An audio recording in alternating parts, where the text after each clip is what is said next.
ऐसे कार्यक्रम में प्रथा होती है कि कोई भी काम पूरा होने के बाद उनका सबका अभिनंदन और शुभेच्छाएं देने की प्रथा है। पर मुझे संकोच हो रहा है कि मैं आपका अभिनंदन कैसे करूं, क्योंकि 2008 में तय हुआ था कि इस प्रकार से बिल्डिंग बनेगी। 2011 में इसको टेंडर अवार्ड हुआ और ये 200-250 करोड़ का काम 9 साल के बाद आज पूरा हुआ। इस काम को पूरा देखने के लिए 2 सरकारें और 8 चेयरमैन लगे और उसके बाद में ये काम आज पूरा हुआ है। तो वर्तमान चेयरमैन और मेंबर बेचारे, उनका कोई इसके साथ संबंध नहीं है, पर जिन महान हस्तियों ने 2011 से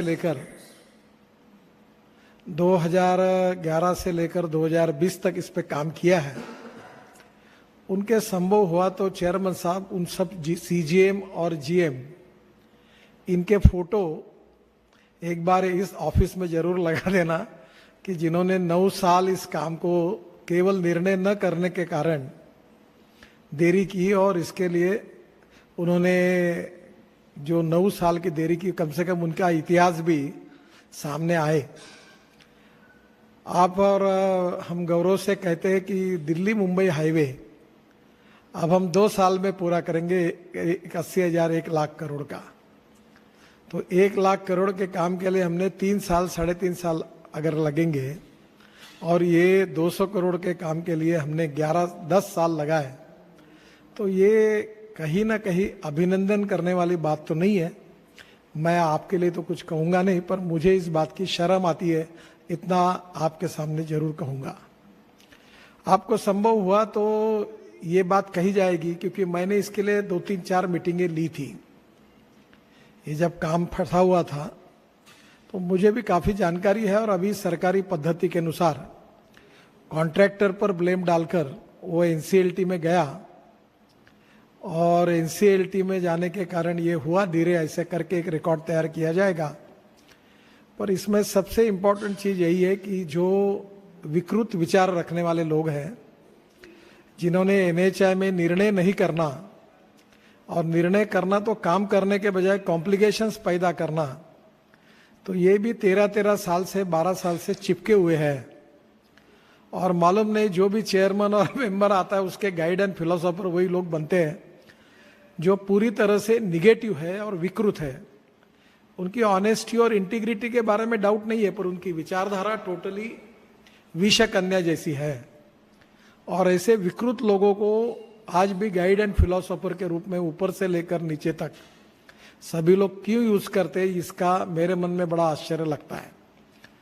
और ये सीजीएम और जीएम के आपकी जो परंपरा है वो कितनी निकम्मी है, कितनी नालायक है, इसका उदाहरण ये बिल्डिंग के डीले में हुआ है। तो मैं आपसे अनुरोध करूंगा कि कम से कम अब आज बिल्डिंग पूरी हुई है, तो ये 11 साल में जिन्होंने हैंडल किया, उसने कितने कितने साल डिसीजंस नहीं लिए, कैसे रोक के रखा, इसका एक रिसर्च पेपर जरूर तैयार करिए। मैंने बहुत बार आपको कहा था कि एनएचआई को रिफॉर्म करना चाहिए। आपकी जो रिक्रूटमेंट है, जो अधिकारी आप लेते हैं, वही बेसिक रॉ मटेरियल सबसे खराब है। आपको जो फ्रेश आईआईटी के अच्छे इंजीनियर्स आते हैं उनको हम रख नहीं पाते, वो चले जाते हैं और प्राइवेट सेक्टर में बड़े बड़े पोस्ट पर चला जाता है। और जो स्टेट गवर्नमेंट में काम करने के लायक नहीं होते, ऐसे लोगों की बड़ी मालिका एनएचआई में भर भर के हमने उनको प्रमोट करके सीजीएम और जनरल मैनेजर बनाते हैं। और मैं मिनिस्टर की पावर को भी जानता हूं।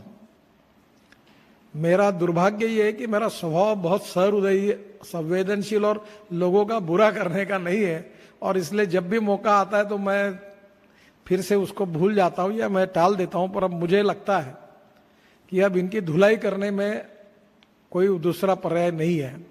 हमको ये बिल्डिंग देखने के लिए 10 साल लगे, तो मैं क्या आपका अभिनंदन करूं?